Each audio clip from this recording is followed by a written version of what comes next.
কবর আযাব থেকে যেন আল্লাহ বাঁচাই দেন। কবর আযাব থেকে বাঁচানোর জন্য অনেক আমল আছে। আপনারা সার্সিবান ওয়াজিফায়ে সালিহিন করবেন।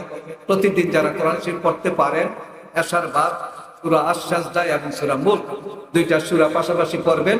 আল্লাহ চাইতো আপনাকে আমাকে আল্লাহ কবর আযাব থেকে বাঁচাই দিতে পারেন। আযাবের ফেরেশতারা যখন ঢুকবে, একজন ঢুকবে পায়ের দিক থেকে, একজন ঢুকবে মাথার দিক থেকে।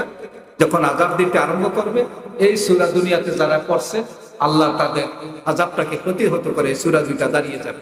আপনার পড়বেন ওয়াজিফায়ে সালিহিন আছে, আরো অনেক আমল আছে। সবসময় জিকির আজকার মুরাকাবা মুশাহাদা করবেন। দুরূদ শরীফের আমলটা খুব বেশি করে করবেন।